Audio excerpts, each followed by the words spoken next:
அனைவருக்கும் மகிழ் வணக்கம். Welcome to Tata 24/7 Tamil. நான் Kishore GS faculty. How important is NCERT for CTET அப்படின்னு கேட்டிங்கன்னா, CTET central teachers eligibility test. அப்போ சென்ட்ரல் லெவல் எக்ஸாம்ஸ்னாலே எஸ்எஸ்சி ரயில்வேஸ்க்கே என்சிஆர்டி தான் ரொம்ப முக்கியம். அப்போ சிடெட் வந்துட்டு என்சிஆர்டி பேஸ்டில் இருக்கக்கூடிய சிலபஸை நீங்கள் நடத்த போகிறீங்க அப்படின்றதுக்காக கண்டிப்பாக என்சிஆர்டி முக்கியன்றது உங்களுக்கு தெரியும். பட் எந்த அளவுக்கு முக்கியம், எப்படி கொஷின்ஸ் கேட்டிருக்கிறாங்க அப்படின்ற அந்த ப்ரூஃபோட ஒரு சின்ன விஷயத்தை நம்ம பார்த்துடலாம். அண்ட் அப்ளிகேஷன் சிடெட்டுக்கு இன்னும் ஓப்பனில் தான் இருக்குது. மறக்காமல் அப்ளை பண்ணிடுங்க. அப்ளிகேஷன் ஆனால் சீக்கிரம் முடிய போகுது. ஸோ December 18 தான் லாஸ்ட் டேட்டு. ஸோ அதுக்குள்ளே மறக்காமல் அப்ளை பண்ணிடுங்க. எக்ஸாம் டேட் கூட நமக்கு சொல்லியிருக்கிறாங்க February 8ன்னு. ஸோ டேஸ் படிக்கிறதுக்கும் கொஞ்சம் கம்மியாக இருக்குன்றதுனால அதை கரெக்டாக பிளான் பண்ணி படிக்க வேண்டியது ரொம்ப முக்கியம். ஸோ இப்போ சிடெட்டுடைய பேப்பர் 1 எடுத்துக்குவோம், சிடெட்டுடைய பேப்பர் 2 ரெண்டுத்துடைய எக்ஸாம் பேட்டர்ன் படி எப்படி எந்த அளவுக்கு என்சிஆர்டி ரொம்ப முக்கியம்.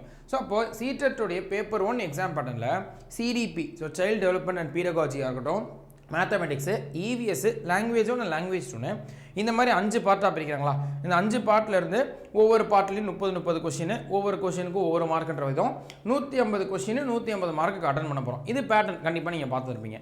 ஆனால் இந்த 5 பார்ட்டில் என்சிஆர்டி எந்த லெசனுக்கு, இந்த எந்த சப்ஜெக்ட்டுக்கு ரொம்ப முக்கியமாக தேவைப்படும்னா, பார்ட் 3ல் வரக்கூடிய இவிஎஸ்க்கு தான் என்சிஆர்டி ரொம்ப ரொம்ப முக்கியமாக தேவைப்படும். மற்ற எல்லாத்துக்கும் ஓரளவு தேவைப்பட்டாலும், இப்போ சிடிபி அப்படின்றது நீங்கள் மேபி பிஎட்டில் படிச்சிருக்கக்கூடிய ஒரு முக்கியமான சப்ஜெக்டாக இருக்கலாம், இல்லை அதுக்கு முன்னாடி இல்லை நீங்கள் வந்துட்டு சிடிபி ஜென்ரலாகவே நீங்கள் வந்துட்டு படிச்சிருப்பீங்க. பட் அது என்சிஆர்டி பேஸ்டாக இருக்குமா அப்படின்றது ரொம்ப வந்துட்டு என்சிஆர்டி பேஸ்ட் இருக்காது. ஸோ என்சிஆர்டி படிக்கிறது உங்களுக்கு இதில் சில கொஷின்ஸ் அட்டன் பண்ண ஹெல்ப் பண்ணுமே தவிர்த்து டைரக்ட் கொஸ்டின்ஸ் வந்துட்டு இதுலேருந்து எழுத முடியாது. ஸோ அப்படி பார்க்கும்போது சிடிபிக்கு தனியாக சிலபஸ் இருக்கும். அது என்சிஆர்டி பேஸ்டாக அவ்வளோவா இருக்காதுன்னு சொல்லலாம். ஆனால் மேத்தமெட்டிக்ஸ் கண்டிப்பாக என்சிஆர்டி உங்களுக்கு ஹெல்ப் பண்ணும். 1ஆவதுலேருந்து 5ஆவது வரைக்கும் இருக்கக்கூடிய எலிமெண்ட்ரி மேத்தமெட்டிக்ஸாக இருக்கட்டும். ஆனால் அதே மாதிரி கொஞ்சம் இந்த ஆப்டிடியூட் கலந்த விஷயங்கள் இதெல்லாம் நீங்கள் படிக்கிறதுக்கு ஹெல்ப்ஃபுல்லாக இருக்கக்கூடியது மேத்தமெட்டிக்ஸ் அப்படின்னு நம்ம சொல்லலாம். ஆனால் அதே என்விரான்மெண்டல் சயின்ஸ் இவிஎஸ் வந்துட்டு என்சிஆர்டி, அது இது இந்த சப்ஜெக்ட்டுக்கு நீங்கள் என்சிஆர்டியை படிக்கிறது ரொம்ப ரொம்ப ரொம்ப முக்கியம் அப்படின்னு நான் தெளிவுபடுத்திக்கிறேன். ஏன்னா கொஸ்டின்ஸ் எப்படி கேட்டிருக்காங்க அப்படின்றத ஒரு சில கொஸ்டின்ஸ். ஸோ இது வந்துட்டு நமக்கு சிடெட்டுடைய December 2024 எக்ஸாம் நடத்துனது. ஸோ அதில் பேப்பர் 1 ப்ரீவியஸ் இயர் கொஸ்டின் எடுத்துகிட்டு வந்திருக்கிறேன். இதில் எப்படி கேட்டிருக்காங்க பாருங்களேன். ஸோ ஒரு கொஸ்டினை, so chapter 4 mangoes round the year of NCERT EVS text book, அது என்விரான்மெண்டல் ஸ்டடீஸ் டெக்ஸ்ட் புக்கில் என்சிஆர்டியோடைய 4வது சாப்டரில் இந்த ஒரு ஸ்டோரி இருக்கும். So has a story on making mango papad so that children not only understand the process and technique but also appreciate the skills of cooking and preservation as per NCF 2005, which general objective of teaching EVS is being achieved through this lesson. பாருங்களேன், அப்போது ஒரு lesson இப்போ EVS வந்துட்டு அதில் 4வது எத்தனாவது குழந்தைங்களுக்கு 4வது சாப்டர் 4, அதாவது 4வது சாப்டரு, அதில் வந்துட்டு மேங்கோஸ் ரவுண்ட் த இயர் அப்படின்ற ஒரு லெசன் இருக்குது. அப்போ என்சிஆர்டியில் எந்த சாப்டரில் என்ன லெசன் இருக்குன்ற வரைக்கும் கொஞ்சம் புரிஞ்சுக்கிட்டோம் அப்படின்னா இந்த கொஷின்ஸ்லாம் ரொம்ப ஈஸியாகிடும். ஸோ இப்போ நம்ம ஓரளவு என்சிஆர்டியை ஃபஸ்ட்லேருந்து 5th வரைக்கும் எல்லாத்தையுமே நீங்கள் படித்து வச்சுக்கிட்டீங்க. இவிஎஸ் சொல்கிறேன், இவிஎஸ் வந்துட்டு எல்லாத்தையும் படித்து வச்சுக்கிட்டிங்கன்னா ரொம்ப பெட்டர். ஆனால் அதுலேயும் அந்த சாப்டரில் என்ன சொல்ல வராங்கன்றது இன்னும் நல்லா தெளிவாக தெரிஞ்சு வச்சுக்கிட்டோம். ஸோ அதை டிஃப்ரென்ஷியேட் பண்ண தெரியுது, கரெக்டாக அதில் வந்துட்டு என்னன்றதை புரிஞ்சுக்க முடியுதுன்னா இந்த மாதிரி கொஷின்ஸ் ரொம்ப ஈஸியாகிடும். ஆனால் இப்போ இந்த கொஷின் கூட நமக்கு மேங்கோஸ் ரவுண்ட் த இயரில் என்ன சொல்லியிருக்கிறாங்க, இந்த லெசனில் என்ன சொல்லியிருக்காங்கன்னு கொஷின்லேயே கொடுத்துட்டாங்க. ஓரளவு இதுவுமே இந்த சிடிபியோட கொஷின் மாதிரி கொஞ்சம் நமக்கு மாறிடுது ஒரு டீச்சருடைய பெர்ஸ்பெக்டிவில். ஸோ இப்போ டீச்சர் வந்துட்டு இந்த லெசனை படிச்சிருந்தாங்க, அவங்க சொல்லித்தரும்போது இதுக்கு இதில் செய்யக்கூடிய விஷயங்கள் எல்லாமே பசங்களுக்கு எப்படி இந்த மேங்கோ பப்பட் செய்யணும், குக்கிங்னா என்ன, ஸோ சமைக்கிறதுனா என்ன, அண்ட் எப்படி அதை ப்ரிசர்வ் பண்ணணும். ஸோ பப்பட்னா நமக்கு இந்த அப்பளம் தான் சொல்கிறாங்கன்னு வச்சுக்கோங்களேன், அந்த அப்பளத்தை செய்யக்கூடிய ஒரு லெசன் இருக்கும் போல். நானுமே லெசனை தெளிவாக பார்க்கல, ஆனால் பாயிண்ட் என்ன, இந்த மாதிரிலாம் கொஷின்ஸ் கேட்குறாங்கன்ற ஒரு ஐடியாக்காக உங்களுக்கு சொல்ல வரேன். ஸோ அப்போ இந்த ஒரு லெசனில் இந்த விஷயங்களை தான் குழந்தைங்களுக்கு, இது பாருங்களேன் 1ஆவதுலேருந்து 5ஆவது நமக்கு ப்ரைமரி ஸ்கூல் ஸ்டூடெண்ட்ஸுக்கு இந்த விஷயங்கள்லாம் அதை கொஞ்சம் தத்ரூபமாக சொல்கிற பட்சத்தில் அவங்களுக்கு குக்கிங்னா என்ன, சமைக்கிறதுனா என்னென்னு ஒரு ஐடியா கிடைக்க ஆரம்பிக்கும். ப்ரிசர்வ் பண்ணுறது, இப்போ ஃபுட்டை ப்ரிசர்வ் பண்ணிக்கிறதுக்கு என்னென்ன பண்ணணும்னு ஐடியா கிடைக்க ஆரம்பிக்கும் இல்லையா. இதை பற்றி அந்த லெசனில் சொல்லியிருக்கிறாங்க. ஸோ இது மூலியமாக பசங்களுக்கு என்ன கிடைக்கும், அதை அவங்க என்ன வந்துட்டு டெவலப் பண்ணிக்குவாங்க அப்படின்றதான் நமக்கு கொஷின். ஸோ அப்படி பார்க்கும்போது இது கொஞ்சம் சப்ஜெக்டிவாக இருக்கலாம், பட் இதுக்கான கரெக்டான answer to develop understanding with the help of observation and examples related to our experiences in place of abstraction. So இது கரெக்டான ஆப்ஷனாக இருக்கிறதுக்கு மாதிரி இருக்குது மற்றதை கம்பேர் பண்ணும்போது. To explain how much labour is needed to make an object, இது யோசிக்கும் போது மேங்கோ பப்பெட் அந்த அப்பளம் செய்கிறதுக்கு கண்டிப்பாக மேன் பவர் தேவை. அப்போ அதையும் அவங்க பசங்க கற்றுக்குவாங்க தானே அப்படின்னு நமக்கு ஒரு வகையில் யோசிச்சிடலாம். இந்த மாதிரியான கொஷின்ஸில் பெரிய கஷ்டமே இது. எல்லா ஆப்ஷனுமே கொஞ்சம் கரெக்டாக இருக்க மாதிரியே இருக்கும். ஸோ சப்ஜெக்டிவாக ஒவ்வொருத்தவங்களுக்கு ஒவ்வொன்று தோணும். ஒருத்தவங்களுக்கு ஆப்ஷன் ஏ தோணும், ஒருத்தவங்களுக்கு ஆப்ஷன் பி தோணும். பட் இதில் ரொம்ப பெஸ்ட்டு எதுன்னு பார்த்தீங்கன்னா ஆப்ஷன் சி அப்படின்னு சொல்லலாம். To develop understanding with help of observation and examples related to our experiences in place of abstraction அப்படின்னு அவங்க சொல்கிறாங்க. அப்போ இந்த குழந்தைகளுக்கு எப்படி அதை அப்சர்வ் பண்ணி அதை வந்து எக்ஸாம்பிள்ஸோட சொல்லி தர முடியும், அதை எப்படி அவங்க புரிஞ்சுக்கிறாங்கன்றதான் இந்த லெசன்லேருந்து எடுத்துக்கலாம். சரி, இது ஒரு கொஷினா. இப்போ அடுத்த கொஷின் பாருங்களேன். இந்த கொஷின் தான் நான் வாசிக்கும் போதே ஏன்னா இப்படிலாம் கேட்பாங்களோ. சரி, அதனால் சீட்டெட்ன்றது ஒரு டீச்சர்ஸ்க்கான எலிஜிபிலிட்டி டெஸ்ட், சென்ட்ரல் டீச்சர். அப்போ இப்படி தான் கேட்டாகணும் அப்படின்றத நம்ம புரிஞ்சுக்க முடியுது. பாருங்களேன், 67th கொஷின், அதுவுமே அதே டிசம்பர் 2024 பேப்பர் 1ல் கேட்ட கொஷின். லெசன் 13 இன் என்சிஆர்டிஸ் கிளாஸ் 5 தெளிவாக கொடுத்துட்டாங்க. என்சிஆர்டி புக்ஸில் நமக்கு 5வது படிக்கக்கூடியவங்களோட புக்கில் 13வது லெசனில், ஸோ லெசன் 13ல் இவிஎஸ் புக்கில், என்விரான்மெண்ட் புக்கில் describes the amazing journey of Gaurav Jani. So Gaurav ஜானின்ற ஒரு கேரக்டர் வரும் போல் அந்த லெசனில். கௌரவ் ஜானி அப்படின்ற ஒரு கேரக்டர் வருது. அவங்கள பற்றி, அவங்களுடைய ஜேர்னியை பற்றி அந்த லெசனில் சொல்லியிருப்பாங்க. இந்த லெசன் எந்த தீமில் சொல்லப்பட்டது அப்படின்னு கேட்டிருக்காங்கப்பா. This lesson is part of which of the following themes. அப்போ இந்த லெசனை நம்ம தெளிவாக படிச்சிருக்கணும். அதில் வரக்கூடிய கேரக்டர்ஸை நம்ம நல்லா புரிஞ்சிருக்கணும். ஸோ கௌரவ் ஜானினா யார் அப்படின்னு நமக்கு தெரிஞ்சிருக்கணும். அப்போ எந்த லெசனில் என்ன வருதுன்றதை தாண்டி கௌரவ் ஜானின்ற பேரை நம்ம படிச்சிருந்துருப்போம். ஸோ என்சிஆர்டி படிச்சிருந்தீங்கனாலே அப்போ இந்த லெசன்லாம் கடந்து வரும்போது படிச்சிருப்போம்.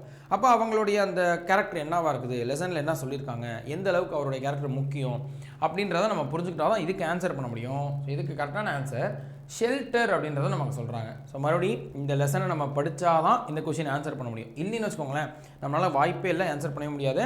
இந்த மாதிரி தான் நமக்கு என்சிஆர்டியில் பேப்பர் 1ல் இன்னும் ஒரே ஒரு கொஷின் நமக்கு வந்துட்டு காமிச்சிட்டு பேப்பர் 2க்கு போயிடலாம். இது கொஞ்சம் பெரிய கொஷின், பட் இதுவுமே அதே மாதிரி தான். Siddhi is a teacher of class 4. She takes all the children of her class to the playground to play kabaddi while teaching them lesson 10 Hututu Hututu. அப்போ என்சிஆர்டியில் இவிஎஸில், அதாவது இப்போ 4வது குழந்தைங்களில், இப்போ 4வது புக்கில் இருக்கும் போல், 4வது புக்கில் 10வது லெசனில் ஹுட்டுட்டு ஹுட்டுட்டுன்ற ஒரு லெசன் இருக்குது. அது மேபி ஒரு ஸ்போர்ட்ஸ் ரிலேட்டடான ஒரு லெசனாக இருந்திருக்கலாம்னு நினைக்கிறேன். ஸோ அது ரிலேட்டடாக, அதாவது கபடி விளையாட கூட்டிகிட்டு போய் அவங்க அந்த லெசனை அப்படியே ப்ராக்டிக்கலாக டீச் பண்ணுறாங்க. ஸோ அதை வந்துட்டு நடத்துகிறாங்க. இது சம்மந்தப்பட்ட மோஸ்ட் அப்ரோப்ரியேட் ரீசன் என்னவாக இருக்கும்? ஸோ அப்போ இவங்க வந்து ஏன் இந்த மாதிரி வெளியே கூட்டிகிட்டு போய் அவங்க நடத்துகிறாங்க? ஸோ டீச்சரோடைய பெர்ஸ்பெக்டிவில் ரூம்குள்ளேயே வச்சு, கிளாஸ் ரூம்லேயே வச்சு எல்லாத்தையும் நடத்துகிறதும் அது ஒன்று தான். ஸோ தியரிட்டிக்கலாக நம்ம நடத்துறது.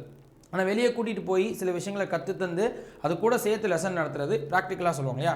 இந்த மாதிரி ப்ராக்டிக்கலாக நடத்துறதுக்கு மோஸ்ட் அப்ரோப்ரியேட் ரீசன் என்ன அப்படின்னு இருக்காங்க. அதுலேயும் 4 ஆப்ஷன், அதாவது 4 ஸ்டேட்மெண்ட் கொடுத்து அதில் எதெல்லாம் மோஸ்ட் அப்ரோப்ரியேட்னு பார்த்தீங்கன்னா ஏபிசி. ஸோ இது 3 மோஸ்ட் அப்ரோப்ரியேட்ன்றது நமக்கு ஆன்சராக இருக்குது. அப்போ பாயிண்ட் என்னன்னா, இதுலேருந்து இப்படிலாம் கொஷின்ஸ் கேட்குறாங்கன்ற ஒரு ஐடியாக்காக இதை நான் சொல்லிக்கிறேன். இதுக்கேற்ற மாதிரி நீங்கள் படிச்சுக்கணும். அப்போ பேப்பர் 1ல் டேரெக்டாகவே என்சிஆர்டியிலேருந்து இந்த லெசனில் இந்த ஒரு கேரக்டர் இருக்குது, இந்த லெசனில் இதை சொல்லியிருக்காங்க, அதை எதை சொல்லியிருக்கிறாங்க, என்ன சொல்லியிருக்கிறாங்க அப்படின்னு டேரெக்டாக கேட்குறாங்க பேப்பர் 1ல். பேப்பர் 2ல் நான் பார்த்த வரைக்கும் டேரெக்டாக அப்படி கேட்கல. ஸோ இப்போது பேப்பர் 2 எக்ஸாம் பேட்டர்னில் நமக்கு சிடிபி ரொம்ப முக்கியம். அதே மாதிரி mathematics and science, social studies and social science அப்படின்றது இது எந்த சப்ஜெக்டோ. ஸோ நீங்கள் வந்து இப்போ மேக்ஸ் டீச்சரோ சயின்ஸ் டீச்சரோ இருக்கீங்கன்னா இதை சூஸ் பண்ணுவீங்க. சோஷியல் ஸ்டடீஸ் டீச்சராக இருக்கீங்க அப்படின்னா இந்த பார்ட் 3 சூஸ் பண்ணுறீங்கன்னா இந்த பார்ட்டுக்கு தான் என்சிஆர்டி ரொம்ப முக்கியம். நான் ஃபஸ்ட்டு பேப்பர் 1க்கு சொன்ன மாதிரி தான் சிடிபி அப்படின்றது தனியாக நீங்கள் படிக்க வேண்டியதாக இருக்கும். என்சிஆர்டி அவ்வளோவா ரிலேட் ஆகாது. ஆனால் இந்த 2 சப்ஜெக்ட்ஸ் உங்களுக்கு ரிலேட் ஆகும். பேப்பர் 2லையும் லாங்குவேஜ் வந்துட்டு அது வழக்கம் போல் நீங்கள் படிக்க வேண்டியதாக இருக்கும். ஸோ அப்போது இந்த பேப்பர் 2 அண்ட் பேப்பர் 3ல் என்சிஆர்டி, ஆனால் நீங்கள் பேப்பர் 1ல் அதாவது பார்ட் 2 அண்ட் பார்ட் 3ல் இருக்கக்கூடியது எப்படி வந்துட்டு நமக்கு கேட்குறாங்கன்னா, பேப்பர் 1ல் வந்துட்டு டேரெக்டாக கேட்டாங்க இல்லையா, என்சிஆர்டியில் இந்த லெசனில் இப்படி சொல்லியிருக்காங்க அது என்னென்னு, அந்த மாதிரி டேரெக்டாக கேட்காம என்சிஆர்டியில் இருக்கக்கூடிய கண்டென்ட்டை நமக்கு கேட்குறாங்க. ஸோ அந்த வகையில் ஹிஸ்ட்ரியிலேருந்து ஒரு கொஸ்டின் பாருங்கள். Which of the following kingdoms was established by Kadamba Mayur sermon அப்படின்னு நமக்கு சொல்கிறாங்க. மயூரா சர்மன் அப்படின்னு. ஸோ கடம்பா மயூரா சர்மன் அவர்கள் உருவாக்கியக்கூடிய அந்த அரசு, பேரரசு ராஜ்யம் எந்த பகுதியில் உருவாக்கப்பட்டது? ஸோ இது வந்துட்டு ஹிஸ்டாரிக்கல் பெர்ஸ்பெக்டிவில் ஹிஸ்ட்ரி கொஸ்டின் தான். ஸோ அப்போ கர்நாடகாவில் உருவாக்கியிருப்பாங்க அப்படின்னு நமக்கு தெரிஞ்சுக்கணும். ஸோ ஆப்ஷன் பி அப்படின்னு நமக்கு சொல்லலாம்.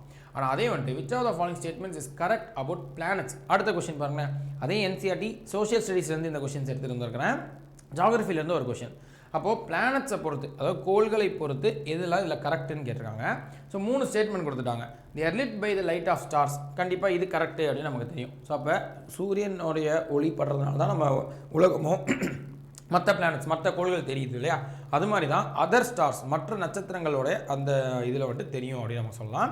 அப்போ first one correct. They are made up of only rocks, அதாவது பாறைகளால் மட்டும்தான் எல்லா கோள்களும் உருவாயிருக்குன்னு சொல்லியிருக்காங்க. அது நமக்கு தப்பு. இது ஆல்ரெடி கூட நம்ம எக்ஸ்பிளைன் பண்ணியிருப்போம், உங்களுக்கு தெரியும். சூரியன் இருக்குன்னா சன்லேருந்து பக்கத்தில் வரக்கூடிய Mercury, Venus, Earth and Mars, அதாவது புதன், வெள்ளி, உலகம், செவ்வாய் கிரகம், இந்த 4 மட்டும்தான் நமக்கு வந்து ராக்கி பிளானட்ஸ், அதாவது பாறைகளால் ஆனது. இதுக்கு அடுத்து இருக்கக்கூடிய ஜூபிட்டர், சாட்டர்ன், யுரேனஸ், நெப்டியூன் இது எல்லாமே நம்ம கேசியஸ் பிளானட்ஸ், வாயுக்களால் ஆனதுன்னு சொல்லலாம். அப்போ இந்த பி வந்துட்டு தப்பு. All planets have their moons, எல்லா கோள்களுக்குமே நிலா இருக்குன்னு சொல்லியிருக்காங்க. அதுவும் நமக்கு தப்பு. மெர்க்குரிக்கும் வீனஸ்க்கும் நிலாவே கிடையாது, எர்த்துலேருந்து தான் நிலாவே ஸ்டார்ட் ஆகுது. ஸோ அப்போ இதுவும் நமக்கு தப்பு. அப்படி பார்க்கும்போது ஒன்லி ஏன்றதான் ஆப்ஷன் வரணும். ஸோ அதான் நமக்கு கரெக்டான ஆப்ஷன். ஸோ ஆப்ஷன் 2 அப்படின்னு நம்ம சொல்லலாம். ஸோ இது எல்லாமே நம்ம அண்டர்ஸ்டாண்டிங் பாயிண்ட்ஸ். பட் இது எல்லாமே என்சிஆர்டியில் இருக்கக்கூடியதான். அதே மாதிரி த மோஸ்ட் இம்பார்ட்டன்ட் இதுவுமே ஜியோகிராஃபி ரிலேட்டடான ஒரு கொஸ்டின் தான். Temperature on earth, so distribution of temperature on earth, உலகத்தில் இருக்கக்கூடிய இந்த வெப்பநிலையினுடைய அந்த பரவலுக்கு காரணம் என்ன அப்படின்னு நம்ம கேட்டிருக்காங்க. மெயின் ரீசன் என்னன்னு பார்த்தோம்னா இன்சோலேஷன் சொல்லக்கூடிய இன்கமிங் சோலார் ரேடியேஷன். இது தெளிவாக நமக்கு என்சிஆர்டி புக்ஸ்லேயே கொடுத்துருப்பாங்க. ஆனால் இது எல்லாமே 1ஆவதுலேருந்து 5ஆவதை தாண்டி அதை படிக்கணும்னு இல்லை, 6th ஒரு 10th வரைக்கும் படிச்சு வச்சுக்கிறதுக்கும் நல்லது. இந்த பேப்பர் 2ன்றது 6th 8th வரைக்கும் தான்.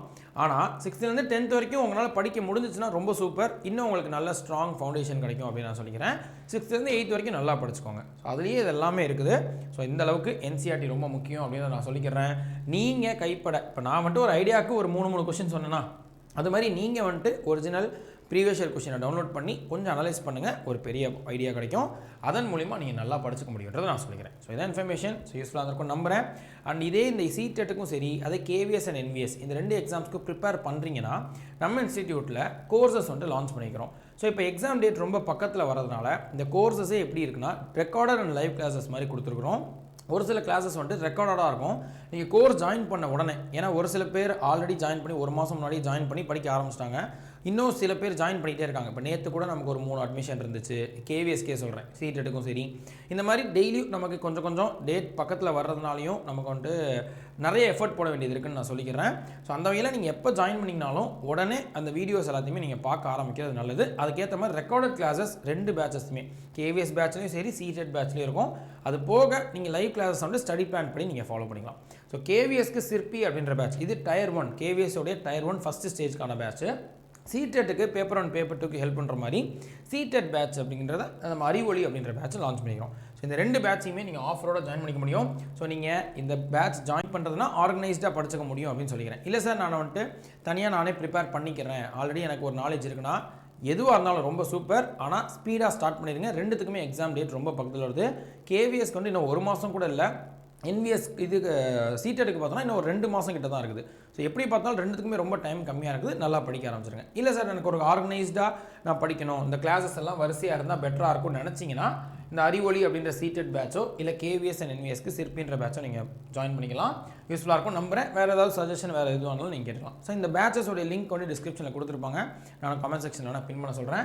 ஆஃபரோடையும் ஜாயின் பண்ணிக்க முடியும். Y890 அந்த கோடை யூஸ் பண்ணும்போது 22% வரைக்கும் ஆஃபர் இருக்கும். ஆப் மூலியமாகவும் நீங்கள் ஜாயின் பண்ணிக்கலாம். எப்போ ஜாயின் பண்ணாலும் இந்த கோடை யூஸ் பண்ணும்போது 22% ஆஃபர் இருக்கும். செக் பண்ணி பாருங்கள். இதுதான் நம்ம நமக்கு இன்ஃபர்மேஷன். ஓகே, ஸோ கிளியராக இருக்கும்னு நினைக்கிறேன். ஸோ நெக்ஸ்ட் வீடியோவில் வேறு ஒரு கண்டென்ட்டில் பார்ப்போம். அன்டில் தென் நன்றி, வணக்கம்ப்பா.